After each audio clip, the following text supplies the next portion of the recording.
Olá, boa noite, bem-vindo a mais um SPN TV News aqui pela RPTV, canal 8 da NET aqui de Americana, para 12 cidades aqui da nossa região, canal 8, somente Piracicaba, canal 5. Bem-vindos aqui a mais um SPN TV News depois da eleição de 7 de outubro. Já estou aqui com o cientista político Ademar Martins, vou dizer, proprietário, né? Diretor do portal Novo Momento, e a gente vai falar um pouquinho sobre o reflexo dessas eleições, o que aconteceu na visão dele, que é cientista político, na minha, que já estou aqui no meio há muito tempo também, e algumas colocações a respeito do pessoal aqui da nossa região, dos deputados estaduais, dos deputados federais, como fica o PT, como fica o PSDB, como fica o PSL, renovação na Câmara Federal, enfim, vamos falar sobre tudo isso aqui no SPN TV News para você que de repente não está sabendo exatamente o que aconteceu. Você que está sabendo, acompanha, vê se você concorda com a gente. Ademar, boa noite, bem-vindo mais uma vez aqui ao SPN TV News, tudo bem? Boa noite, Magrão. O grande destaque, de fato, é a onda de direita, né? A votação expressivíssima, super expressiva do Eduardo Bolsonaro, da Joyce Hasselmann e da Janaína Pascoal aqui em São Paulo. O quase fechando o primeiro turno também para presidente. 47,03% da totalização dos votos para o Bolsonaro. É uma votação expressiva que manteve, né? Ele começou a crescer depois da facada, né? Que praticamente um mês, né? A facada foi dia 6 de setembro e foi teve um começo lento e aí nessa última semana o eleitor começou a se definir, né? O eleitor despejou voto de fato no Bolsonaro, tirando muito voto da Marina e tirando muito voto do Alckmin. Tá. Vamos fazer uma pequena retrospectiva para a gente falar a respeito da Marina, a respeito do Ciro, a respeito do Geraldo Alckmin, do PSDB, do próprio Bolsonaro e também do Fernando Haddad. Bom, a gente sabe que no começo dessa eleição, o próprio PSL, que não era PSL, o Bolsonaro estava em outro partido, de repente entrou em outro, enfim, vamos falar de Bolsonaro. Bolsonaro já vem batendo nessa história a respeito aí de valores mais de centro-direita, e não só aqui no Brasil. A gente viu o que aconteceu na França, a gente viu o que aconteceu nos Estados Unidos, é uma onda que vem aí, de repente, dizendo, eu imagino dessa maneira, dizendo, olha aí, vocês tiveram a oportunidade de fazer, não fizeram bem feito, a gente está a fim de trocar. Estamos a fim de trocar, estamos a fim de mudar, e é mais ou menos esse o recado que eu entendo aqui das urnas, porque afinal de contas, tanto o PSDB, que perdeu a oportunidade de se consolidar aí no antipetismo, perdeu a chance para o Bolsonaro agora com o PSL. E o próprio PT, que ficou insistindo na tecla do ex-presidente, Lula livre, e Lula vai ser eleito, aquela coisa toda, e colocou o Haddad, porque o Haddad, a gente sabe que na última eleição à Prefeitura de São Paulo, ele perdeu para brancos e nulos, nem 16% ele teve, e conseguiu aí uma recuperação com quase 30%, exatamente eu não sei aqui a porcentagem. Fazendo esse tipo de análise, você acha que, aliás, deixa eu só colocar um pouquinho também, abstenção. Tivemos aí um número muito grande, 20%, somando com brancos, nulos, deu aproximadamente quase 30 milhões. 30 milhões é 30%, né? Quase, deu 30%, quase 30%. Quase 30% do eleitorado aqui no Brasil. Quer dizer, é muito voto também que não foi dado para ninguém, né? Um pouco porque o voto ele não custa tanto. Não é caro para você justificar. R$3,50? Também tem outro fator que é esse voto para deputado. Quer dizer, o eleitor do Bolsonaro, que deu 32% do total, né? Vamos pegar 1/3 do eleitorado votou no Bolsonaro. Quase 1/3 do eleitorado se abriu mão de votar, porque é trabalhoso, você tem lá alguns lugares biométricos, você tem que votar 6 vezes. Então, muita gente abre mão de votar. Então, assim, se a gente somar o voto no Bolsonaro mais o voto não dado, quase 2/3 dos brasileiros refutam o modelo político. Uhum. Né? O que foi votar e refuta, votou no Bolsonaro, na turma do Bolsonaro, e o que sequer tem coragem de votar, deu aí abstenção branco e nulo. Tá certo. Agora a gente pode também colocar, por exemplo, onda de direita. Tem aqui isso aqui da Folha de São Paulo hoje pela manhã. 46% Bolsonaro encara Haddad no segundo turno. Novatos conservadores substituem velhos caciques. A gente tem aí, por exemplo, vou fazer uma análise aqui, Estado de São Paulo. Datafolha e Ibope. Você que faz parte também, você tem o seu instituto. Eu ontem falei, a gente estava fazendo cobertura na Rádio Notícias, então, eu falei, o Instituto de Pesquisa, eu acho que essas pesquisas, da maneira que são feitas, elas são feitas para influenciar voto.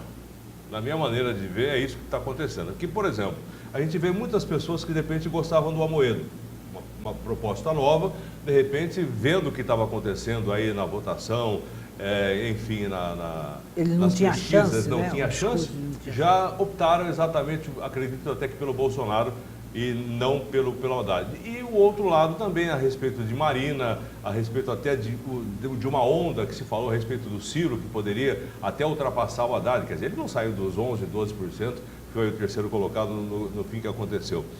E os institutos de pesquisa erraram grosseiramente. Longe, inclusive até em boca de urna, em alguns pontos primordiais aqui no Sudeste, principalmente São Paulo e Minas Gerais. Minas Gerais, Dilma Rousseff estava virtualmente eleita ao Senado. Ela chegou em 4º lugar, quer dizer, nem na 3ª colocação, foi longe. Nós tínhamos o Suplicy aqui ao Senado também, até na sexta-feira ele estava eleito. Até no Major sábado. Olímpio, até no sábado, né? Puxou um pouquinho para sexta para não, né? O Major Olímpio aparecia em 3º colocado, foi o primeiro campeão de votos, né? A gente teve na sequência também a Mara do PSDB, né? PSDB, exatamente aí na 2ª colocação. Entre outras coisas no Brasil todo que a gente viu aí, tanto o Datafolha como o Ibope. Inclusive fiquei observando durante o final de semana, sexta-feira, até no próprio sábado e até no próprio domingo, o pessoal responsável dizendo do Datafolha, porque eles assumem a pesquisa como se fosse eu. Isso eu achei interessante. O Mauro Paulino? Exatamente, ele falando, porque eu errei, porque eu acertei, porque eu fiz isso, eu determinei. Eu achei uma maneira esquisita de falar. E a moça também do Datafolha, esqueci o nome dela agora, também falando dessa maneira. Mas erraram de longe. Aqui em São Paulo, por exemplo, Márcio França. Márcio França estava longe. No Ibope dava 10 pontos atrás, no Datafolha 6. Também Tudo fora bem que da tinha margem. uma onda Mas no Ibope subida, tinha parado e estava fora da margem de erro. Né? Você tem uma ideia, de repente o Márcio França, tudo bem que ele ganhou por menos de meio ponto do SCAF, mas são resultados que o pessoal tem que se reciclar, principalmente observando aí as redes sociais.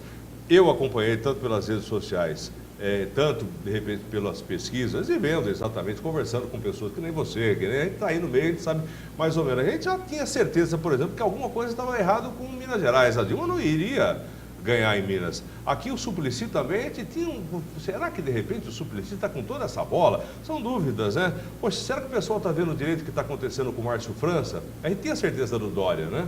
Tínhamos aí até uma certa certeza, entre aspas, de uma possível liquidação na fatura no primeiro turno, tanto que foi 47,03%. Muitos falam que, de repente, alguns fatos que aconteceram podem ter prejudicado aí o Bolsonaro. Não digo em fraude, mas, por exemplo, são 3 milhões de votos que foram anulados a respeito por causa da biometria. Muita gente deixou de votar por falta de acessibilidade, é uma vergonha isso que aconteceu em vários estados, né? Muita gente saiu de casa para ir votar, principalmente o pessoal da terceira idade, não conseguiu votar porque tinha que subir 4 lances de degrau, coisas assim que aconteceram no Brasil todo. Nesse contexto, o que você acha a respeito das pesquisas? Eles não têm que se reciclar, não têm que mudar a maneira de fazer, ou Ademar? Primeiro que a pesquisa, por exemplo, o Datafolha, ele errou menos que o Ibope no caso de São Paulo, né? A diferença do SCAF para o França, por mais que desse fora da margem de erro, ela mostrava um recrudescimento, ela mostrava um fechamento das linhas. No caso do Ibope, não, ela vinha fechando e estabilizou. Não ia fazer o X, não, né? Ia fazer ela o X. Ia só bater. Fez o X no domingo, né? O X foi feito no domingo e tecnicamente você pode dizer que não houve X, porque a diferença de menos de 100 mil votos no universo de 32 milhões de eleitores é irrisória, ela é irrisória.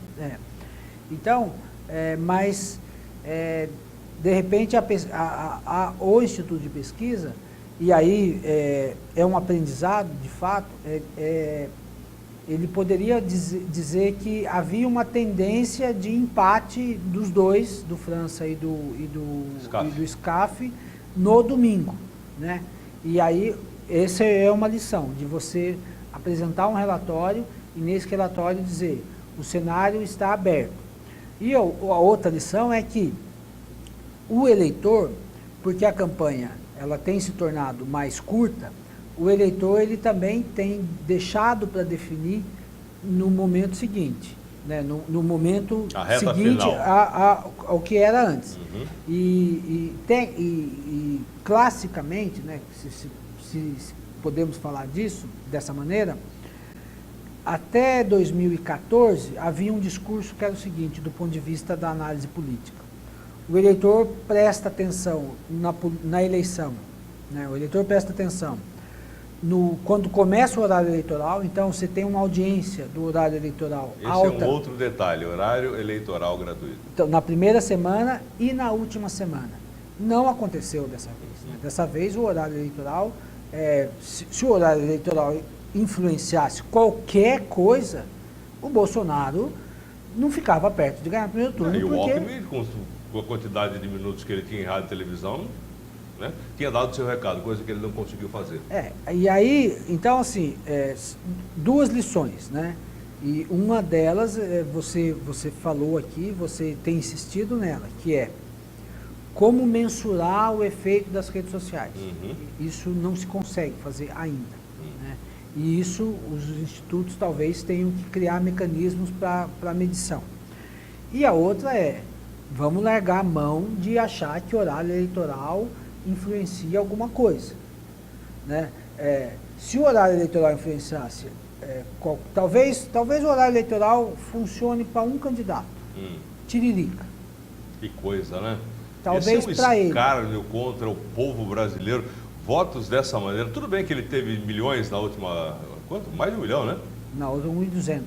Ele teve 400 e poucos 440. mil. 400 e poucos 440. mil. Tudo bem, o pessoal está se conscientizando. Um voto de protesto, um voto de outro. Acho que é preferível não votar do que votar numa figura que nem essa. E existem outras, de repente, parecidas que estão aí também. Mas se a gente for olhar, o único personagem da TV, né, ou que apareceu no horário político na TV, que foi comentado aparecer no horário político da TV, com algum destaque, foi o Tiririca. Que coisa. Então, ele não apresentou nada de útil nos últimos... Não, ele apresentou paródias agora no horário eleitoral. Ele está indo pro terceiro mandato. Deputado federal. Levou pelo menos mais uns 2, 3 lá no PR. Uhum. Vai trabalhar, fazer aquilo, depende de quem ganhar para presidente, ele vai ter mais ou menos espaço, mas ele não tem trabalho, né? Assim, vamos pegar aí deputado, provavelmente quem trabalha por ele ou quem faz movimentação por ele seja assessoria, né? Só para iniciar essa parte de política, você acha que de repente vai ter que ter mudança aí para a próxima eleição ou para o próximo turno, já porque a partir dessa sexta-feira, né? A gente volta aí com 20 minutos, 10 para presidente e 10 para governo? Isso. Dividido 5 para cada um. Isso. O que muda, pela primeira vez o Bolsonaro vai ter um horário eleitoral, ele vai estar na TV. Na primeira fase, só para lembrar o pessoal de casa, ele teve 8 segundos que não foi utilizado. Quer dizer, foi utilizado de uma maneira, né? O que você faz em 8 segundos? A gente vai vote em mim, eu sou, e acabou, já era. Não dá nem para você falar nada. Então agora a gente vai... Aliás, desculpe, dá para falar muita coisa. O Enéas, quem lembra dele, foi campeão de votos também com 1 milhão. Mas era 30, né? 15 segundos. Tudo bem que ele chegava, falava rapidinho, meu nome é Enéas, aquela coisa toda, e ele marcou e foi eleito aí, até falei, mandava um recado, chegou a ter 1.600.000 votos. Exatamente. Então, não sei se vai mudar. Para essa, impossível agora, né? O que vai ter é o acompanhamento, a exposição, né? O eleitor vai prestar atenção, pela primeira vez em 16 anos nós vamos ter segundo turno em São Paulo, né? O que o Alckmin, né? O Alckmin deve decidir nessa terça-feira, o PSDB, o que vai fazer. O pessoal vai fazer. Se vão apoiar ou não o Bolsonaro. Ontem o Dória falou que vota no Bolsonaro. Falou na sexta. Mas ontem ele... Ontem, já na sexta ele disse, a partir de segunda, seja qual for o vencedor, eu apoio o Bolsonaro, independente do meu partido. Aí já é demonstrando o racha que há dentro do PSDB, né? E o Márcio França, ontem, na fala dele, ele chamou, né, convocou o Alckmin, chamou o Alckmin para o lado dele, falou que não é traidor, né? Ele acusou o Márcio França, o Dória de não cumpridor de palavras e de traidor.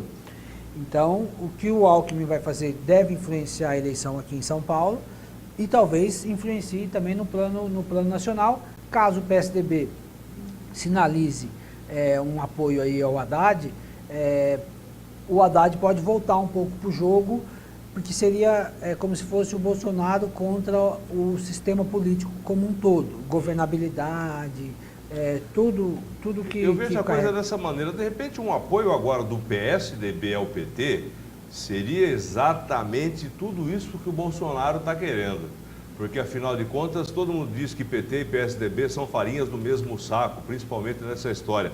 Semana passada, nós conversando aqui, eu falei para você a respeito de um possível apoio do próprio Fernando Henrique Cardoso, que daria no segundo turno ao PT. Agora, veja bem, tudo o que aconteceu no passado, principalmente na última eleição de 14, entre Aécio Neves, Dilma Rousseff, PT e PSDB, aquela história toda que de repente dividiu o país, nós e eles, que foi implantada pelo ex-presidente Lula, que mais uma vez dizendo está preso lá em Curitiba, aconselhando o Haddad, que aliás hoje já esteve lá. Esse tipo de coisa, eu acho que vai concretizando o antipetismo, mais uma vez. Você acha que de repente com 4% que teve o Alckmin e o PSDB numa eleição, vai ter algum papel fundamental para o Haddad? Ou o Haddad falou que fiquem vocês com 4%, que eu não estou nem aí com essa história, vou bater na minha toada? É que o caso aí não seria os 4% do Alckmin, mas seria, por exemplo, a grande chance. Qual é a grande chance do Haddad? Qual é a grande chance do Haddad? A disputa de segundo turno de governador em São Paulo, Rio, Minas e Rio Grande do Sul. Porque aqui em São Paulo, o Dória. Não, o Bolsonaro teve 53% Sim. dos votos. Né? Em algumas cidades, como Americana, ele teve 64% dos votos. E em Americana, por exemplo, o Alckmin perdeu para o Amoedo. Né? E você veja bem, desculpa interromper, a gente vai só costurando, viu, gente? A gente vai atravessando, porque Americana é reduto do PSDB. A gente teve 2 candidatos que foram reeleitos. O Vanderlei Macris foi pela 12ª vez reeleito deputado, né? E temos aí o Cauê Macris, que foi reeleito também pela terceira vez aí deputado. Ficou aí o Chico Sardelli aí talvez por uma segunda suplência. Até o Antônio Mentor foi razoavelmente votado, apesar das coisas que vem acontecendo com o PT. Mas o Alckmin aqui em Americana perdeu para o Amoedo. Ficou em 4º lugar. O que você explica? O reduto do PSDB. O que aconteceu é que aqui o PT nunca ganhou. O paulista, né? O paulista ele abraçou o Bolsonaro. Né? Então, voltando lá, qual que é a regra quando eu trabalho com prefeito ou onde você perca de pouco e onde você ganhe de muito. Então, em 2014 a Dilma perdeu de 8 milhões de votos em São Paulo, perdeu de 14 milhões a 6 milhões. Talvez há uma tendência que isso se repita. Então, se o Haddad conseguir fazer com que, ou se a campanha conseguir fazer com que nem tanta gente vá votar no Bolsonaro, né, que o Bolsonaro, ele teve 53, que eu não sei os vários, mas ele deve ter tido 11, 12 milhões de votos em São Paulo, muito voto. Então, se o Bolsonaro não ganhar votos em São Paulo, se ele não ganhar votos em Minas, se ele não ganhar votos no Rio, né, se ele não ganhar votos no Rio Grande do Sul, quer dizer... Se ele mantiver o que ele teve, 47,03, você acha que, por exemplo, o Haddad consegue amealhar o que sobrou dessa outra parte para que ultrapasse? Porque agora a eleição quem tem mais ganha, não tem aí... É um contra o outro. É um contra o outro, agora não tem mais essa história de 50 mais 1. Quem tiver mais voto, acabou. Assim, a primeira coisa, há uma tendência ao equilíbrio numa eleição de segundo turno. Tá. Né? Se a gente olhar as pesquisas do sábado, o Datafolha dava 45 a 43 para o Bolsonaro contra o Haddad, e o Ibope dava 45 a 41 ou 45 a 42 também para o Bolsonaro. Caso saia uma hoje, por mais errada que possa ser, ou que provavelmente a gente vai ter pesquisas no final de semana, elas não vão dar, dificilmente elas vão dar 50 a 40, mas provavelmente elas vão dar, estourando 7 pontos de vantagem para o Bolsonaro, que não é uma vantagem não virável. Não é pequena, mas ela não é 60 a 30. Isso a gente não acontece isso em segundo turno. Tá? Não acontece. O que acontece é uma tendência ao equilíbrio. O que você pode dizer assim, 50 dos válidos, 58 a 42 para o Bolsonaro, chance de vitória 98%. É muito mais fácil dizer a chance de vitória é muito grande do que a diferença é muito grande. Se a gente pegar 2014, a Dilma foi 54 a 51, a diferença foi mínima. Né? Foi 51,5% a 48,5%, foi muito apertado. Mas é assim que é a tendência ao equilíbrio. É assim que funciona. Então, em havendo a tendência ao equilíbrio, e o Bolsonaro tendo já tido uma votação muito alta, né, no sul-sudeste, né, que ele teve uma votação muito alta. No Rio de Janeiro, para a gente pegar o caso, o candidato que se associou a ele saiu de um quinto, quarto lugar inexpressivo e teve quase 45% dos votos. Mas um pouquinho ele passa no primeiro turno. Contra o Paes, né? Contra o Paes, que teve menos de 20% dos votos. Então... Viu?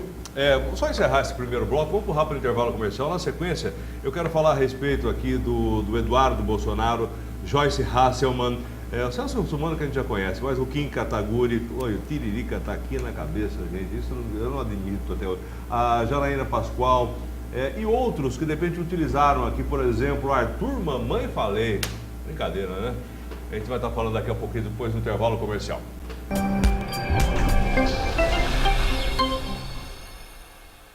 Olá, você que está assistindo agora a RPTV. Eu tenho um recadinho importante para você. Estou aqui na Impacto Prime. A Impacto Prime trabalha com alinhamento, balanceamento, troca de pneu, troca de óleo. Tem tudo para o seu carro aqui na Impacto Prime. E tem promoção para você. Estou aqui com o Miguel, consultor de vendas que trabalha aqui na Impacto Prime. Vai passar a promoção para você, né, Miguel? É isso aí. Estamos com a promoção do pneu R$ 129,90 aro 13. Não é remold, é pneu novo, a R$ 129,90. Você só encontra aqui na Impacto Prime. Legal, além do pneu, por R$ 129,90, a partir de R$ 129,90 você tem alinhamento, balanceamento, troca de óleo, mecânica em geral e a promoção também do amortecedor, Miguel. É isso aí, estamos com a promoção para amortecedores de carros nacionais a partir de R$ 24,90, remanufaturado. Então corra para cá, traga o seu carro aqui, nós temos atendimento diferenciado, preste atenção, pagamento em 10 vezes sem juros em qualquer cartão de crédito, não é isso, Miguel? É isso mesmo, trabalhamos com todos os tipos de cartões. Impacto Prime, você das cidades vizinhas, aqui de Americana, vem para essa loja. Anote o endereço aí, Rua Gonçalves Dias, número 1388, esquina com a Rafael Vita, telefone 0800 100 7575. Pensou em pneus? Pensou em Impacto? Vem pra cá você também! Na loja Nossa Casinha você encontra tudo o que há de melhor para a sua casa. Qualidade, bom atendimento e preço baixo de verdade. Grande variedade de produtos. São mais de 20 mil itens em toda a loja. Muitos doces, linha completa de plásticos, vidros e decoração. Amplo estacionamento. O melhor espera por você na loja Nossa Casinha. Avenida da Amizade, 2281, Jardim Europa. Telefone 3628-2290. Você gosta de café? Que bom! Agora imagine um café cultivado a mais de 1.200 metros de altitude, no coração das montanhas de Minas. Um café especial, colhido na hora certa, torrado no ponto certo, mantendo todo o aroma e paladar de um verdadeiro café arábica. E o melhor, orgânico, sem nenhuma gota de agrotóxico, 100% natural e que você não encontra em qualquer lugar. Esse é o café Ibiporá. Vale a pena experimentar.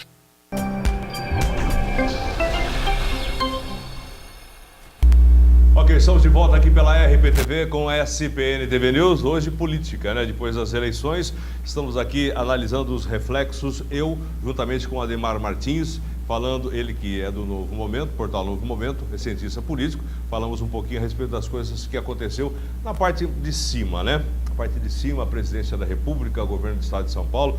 Temos algumas coisinhas para falar ainda a respeito dessa parte de cima. Por exemplo, no Rio de Janeiro, falamos agora desse candidato que muito provavelmente vai vencer, o Paes, Witzel, né? Em Minas Gerais também, o rapaz que não aparecia, estava lá em quarto, quinto, também ultrapassou todo mundo, ficou na frente do Anastasia e também do Pimentel. O Pimentel também está fora dessa história toda. Essa é a onda da renovação. A gente teve aí 47% da renovação na Câmara Federal. Eu tenho inclusive aqui alguns dados que eu recebi aqui do pessoal da composição da Câmara agora. Nós temos aqui o PR de 40 veio para 33, o PSB de 26 subiu para 32, Democratas de 43 para 30, o PSDB tinha 49 e veio para 29, PDT de 19 para 29, o Partido Novo de 0 para 8. Uma pequena análise para a gente ver aqui, tem outras coisas aqui também, rapidinho. O próprio Partido dos Trabalhadores de 61 veio para 56, ainda é a maior bancada. O PSL, que praticamente ainda existia, era um partido, né, pequeno, de 8 foi para 52. Né? A gente vai ter bastante alteração. Progressistas de 50 veio para 38. O MDB também perdeu bastante, de 51 veio para 34. O PSD de 37 para 34. Esse aqui é alguns dados. Tem outro dado interessante também, só para a gente encerrar essa parte aqui, a respeito da composição direita-esquerda, ideológica, né? 2010, a gente tinha aí 166 da esquerda, 2014, 138, 2018, agora 137 deputados. Agora, 157 em 2010, 2014, 137 e agora 2008, 75. De direita aconteceu exatamente o contrário. 2010, 190, 2014, 238 e agora em 2018, 301. Por que a gente está falando a respeito de direita e esquerda?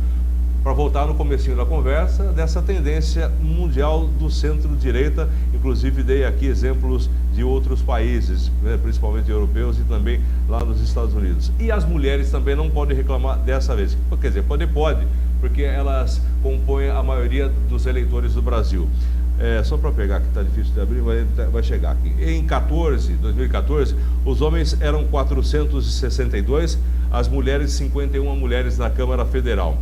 Agora, esse ano, são 436 homens e 77 mulheres. Praticamente dobrou. O que a gente dá para falar a respeito disso, o Ademar? Primeiro, quem olhou o horário eleitoral via que a maioria dos partidos apostava em mulheres, né? A gente falou... Principalmente para vice, né? Os três... Não, mas na campanha para deputado. Deputado também. Dos três fenômenos que nós tivemos em São Paulo para deputado, a Janaína Pascoal e a Joyce Hasselman, são 2/3 mulheres, né? Só para falar número aqui, desculpa interromper. Janaína Pascoal, 2.060.000 votos, 786. Maior votação da história. Joyce Hasselman, PSL, 1.078.666. Então, o que a gente tem é que aumentou em 50% a participação feminina, ainda é em torno de 15%, menos de 16% a participação feminina no Congresso. As mulheres obrigatoriamente têm que ser 30% das chapas, né? Seja para vereador, deputado estadual, deputado federal. Então acaba lentamente se aproximando. Antes os partidos trabalhavam com as candidatas para completar a chapa e agora eles estão apostando, né? Houve uma tendência nessa eleição se apostar no voto feminino, a temática da segurança / violência envolve muito a violência contra a mulher. Contra a mulher. Então, é uma temática que atraiu, né? Os partidos descobriram que é importante atrair o voto feminino. Como atrair o voto feminino? Muito mais fácil com candidatas mulheres. Então, esse é um cenário. A questão de direita e esquerda, o problema da esquerda no Brasil e a esquerda nesse século é quando a esquerda fala o Estado tem que investir, o Estado tem que cuidar e tem que gastar, ela cria um certo descompasso com a ideia de eficiência. Que a direita, seja nos Estados Unidos, seja na Europa, seja no Brasil essa nova direita, ela é colada a um discurso de eficiência. Eficiência não significa que tem que dar lucro, mas tem que saber gastar. E a esquerda tem um problema... Pode gastar muito, mas que gaste bem. Que gaste bem, que gaste o dinheiro do meu imposto. Então, a boa parte da explicação dessa onda de esquerda, redução do tamanho da esquerda e aumento do tamanho da direita mais clara, tem a ver com esse discurso de eficiência. Para que eu gasto? A gente viu no horário eleitoral muita gente falando pela redução do número de deputados, do número de senadores, redução das câmaras. Isso já há 10 anos, quando o próprio TSE determinou que cidades enquadrou o número de vereadores por município, enquadrou a verba do orçamento municipal destinado às câmaras. Então há um processo de enquadramento, de tentativa de um discurso, de uma prática ser de mais eficiência no gasto. Porque mesmo assim, você falou agora da Câmara, e é verdade, eu acho uma americana, com a quantidade de habitantes que tem, 19 vereadores, eu acho muito vereador. Por exemplo, 6% do orçamento de Americana para a Câmara de Vereadores, eu acho muito. É muito dinheiro, porque um orçamento de 800 milhões, você faz a conta, vê aí quanto de repente a Câmara tem direito, quer dizer, a Prefeitura por obrigação tem que repassar, quase independente de qualquer coisa. Milhões. Então, você veja, 50 milhões para a Câmara de Vereadores. O custo do Congresso Nacional é quase 30 bilhões. É absurdo. Então, e as pessoas cada vez mais têm acesso a isso. No portal, é só você ir lá e procurar e ver. E votam em candidatos que falam, isso tem que haver parcimônia na gastança. Então, e aí quando a esquerda fala, não tem que ter parcimônia, tem que ter gastança. A esquerda não consegue alinhavar um discurso de eficiência com gastos públicos. E isso gera essa impaciência por parte do eleitor, que vai migrar para os candidatos. Você falou uma palavra-chave, paciência ou impaciência. A gente pode analisar também, colocar nessa história que nós estamos conversando aqui, acabou a paciência do eleitor? Acabou a paciência, de repente, tanto com qualquer partido, independente se é PT, PSDB, se é a PQP, nós temos aí um PSL, a gente tem várias mudanças acontecendo aí. Eu até pensei que fosse haver uma renovação menor, quer dizer, no começo pensei que fosse ser maior. Depois a gente vai vendo a coisa se assentar, a poeira baixar, falei, vai ficar tudo como estava. E não ficou, né? Pelo menos até agora. Acabou a paciência do eleitor? É que a paciência do eleitor tem a ver com o humor dele, né? E o humor dele é associado, no caso da política, ao bolso, né? Como a crise se arrasta aí há mais de 3 anos, se a gente pegar a eleição de 2014 e a Lava Jato e 2013, há uma crise moral, uma crise política e depois uma crise econômica, que se arrasta há mais de 5 anos. Então essa crise, ela incomoda o eleitor. Então o eleitor, ele decide trocar. Não significa que ele decidindo trocar, ele vai aprovar ou ele vai ter paciência com quem ele trocou. A gente vê a Câmara de Americana, que renovou em 80% os seus vereadores em 2016. Não, isso não significa que em 2020... Eles vão ser todos reeleitos. Vão ser reeleitos. Pelo contrário, aguardem para você ver. Então, isso não foi só em Americana. Na maioria das cidades, você pega lá os caciques, né? Ou o cara que é vereador há 5 mandatos, 6 mandatos, 4 mandatos, esse não perde nunca. Perde porque o eleitor ele quer saber o que o político faz às vezes não só para ele, às vezes o que o político faz pela cidade, né? O que o político faz com o dinheiro que é do povo, né? Então, essa falta de paciência, esse limite da paciência do eleitor, ele se reproduz na hora de votar, e às vezes ele até não responde pesquisa, fala assim, não, vou votar no que está aí mesmo. Acabou. E aí na hora de votar ele dá o troco, como se fosse dar o troco. Vamos falar a respeito, já que você falou de impaciência, de aprovação e reprovação, por exemplo, aqui na cidade americana e também nas cidades aqui ao redor, porque afinal de contas, a gente tem Santa Bárbara que não conseguiu eleger nenhum, Nova Odessa também não tem deputado, Sumaré agora elegeu Dalben. E o Henrique, primeiro suplente da chapa. Primeiro suplente da chapa. Só para a gente falar pelo seguinte, por exemplo, Cauê Macris, por exemplo, Vanderlei Macris. A gente vê nas redes sociais muitas críticas, família que de repente tem o filho, tem o outro filho, aquela coisa toda, fizeram disso uma profissão. Mas pelo outro lado, eu vi também alguns discursos do próprio prefeito Omar Najjar dizendo da seguinte maneira, eu até concordo com isso. Vocês estão reclamando dos deputados que estão aqui. Você imagina essa cidade sem um deputado aqui, a gente estava muito mais enrolado. Porque a proximidade do prefeito com o deputado, com a chegada de verbas, porque querendo ou não, é o deputado federal, é o deputado estadual que faz a intermediação, que de repente traz a coisa para cá, verbas que são de direito do deputado, diga-se de passagem, ninguém está trazendo dinheiro que não é dele, né? Tem por obrigação, inclusive, são as emendas, né? São as emendas parlamentares que eles têm direito de trazer para cá. E o Omar sempre falou, imagina se não tivesse, nós ficamos aqui em estado de calamidade financeira durante muito tempo, o prefeito passado, não vem ao caso agora falar sobre esse assunto. Mas exatamente isso, você imagina de repente se não tiver. Aí a gente vai chegar agora e falar, por exemplo, o que Janaína Pascoal poderá fazer por Americana se levou 20 mil votos aqui dos americanenses? O que Joyce Hasselman poderá fazer por Americana, já que de repente ela levou muitos votos aqui dos americanenses também? Não seria melhor, por exemplo, ratificar um Chico Sardelli? Ratificar até o Antônio Mentor, tudo bem que é do PT, não vem ao caso, de repente é da cidade. Ratificar como foi ratificado no caso do federal, Macris pela 12ª vez, o Vanderlei, e o Cauê também ratificado pela 3ª vez. Eu penso dessa maneira, eu sei onde os caras moram, de repente qualquer coisa eu vou bater na porta, eu vou falar com a Janaína Pascoal. De que jeito? Onde eu vou encontrar a Janaína? Onde eu vou encontrar a Joyce Hasselman? Eu até conheço, sei onde é que é. Mas, poxa, fica muito mais difícil, é muito melhor a proximidade dos deputados aqui com a gente. Não só isso, como o fato da Janaína ter tido quase 1 milhão de votos na cidade de São Paulo e 20 mil em Americana. É proporcional. Se ela teve 2 milhões de votos e 20 mil em Americana, ela teve 1% dos votos em Americana. Se ela for destinar, vai ser 1%. Né? O caso, você falou de Americana, a cidade que fez a lição de casa e teve escolheu os seus deputados e fez uma campanha com o apoio do prefeito, óbvio que tem ligação, porque um é o pai e o outro é o vice, foi Sumaré. Sumaré, o pai do prefeito teve quase 60 mil votos na cidade.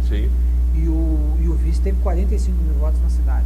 Pra você ter uma ideia, em Americana, o Chico Sardelli teve 13 mil votos e o Cauê teve 12, quase 13 mil votos. Quer dizer, pouco voto, né? É pouco. Na cidade. Pela quantidade, né? O Dalben teve mais do dobro do que os dois somados. Tá. Ô, Ademar, nosso tempo está chegando ao final. Gostaria que você encerrasse só com uma pequena análise aqui a respeito do que vai acontecer com o PSDB, rapidinho, tá?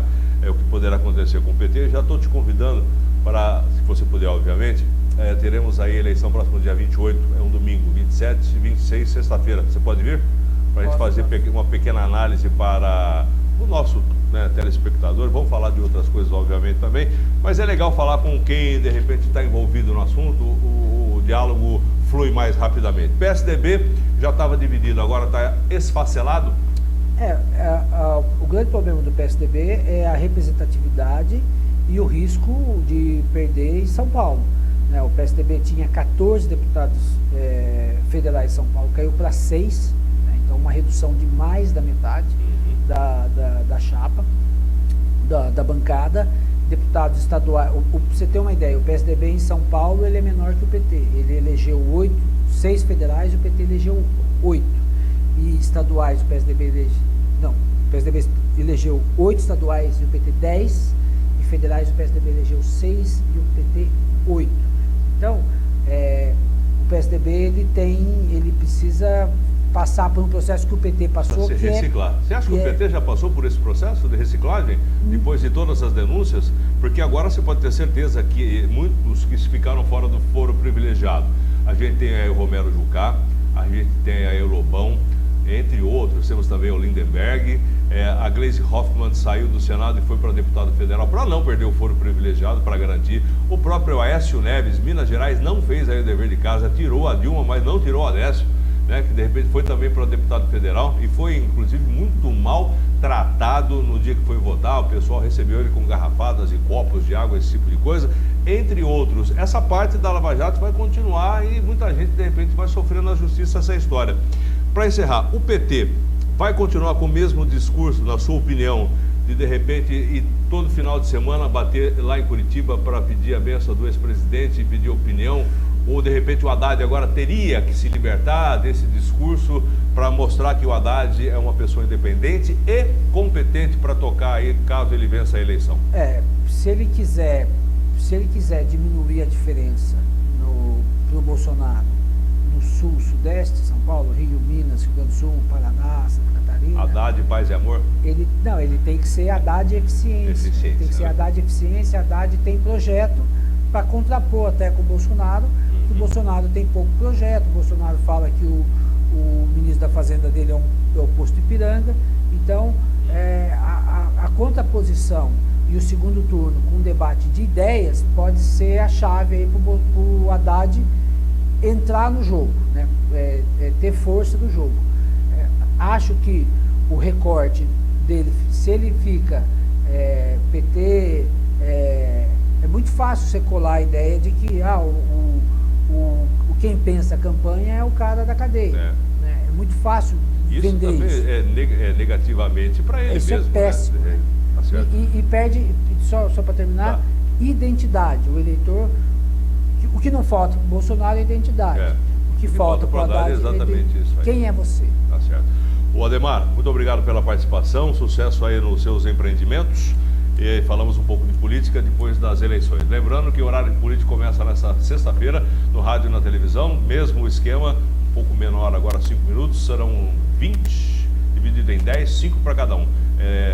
Governador, 5 para cada um, e presidente da República, 5 para cada um, até o próximo dia 25, se não me engano, quinta-feira antes da eleição, que vai ser no próximo dia 28. Ademar, obrigado mais uma vez, sucesso. Tá certo, gente, estamos indo embora, voltando amanhã a partir das 6 da tarde com mais um SPN TV News aqui pela RPTV. Não perca, até lá.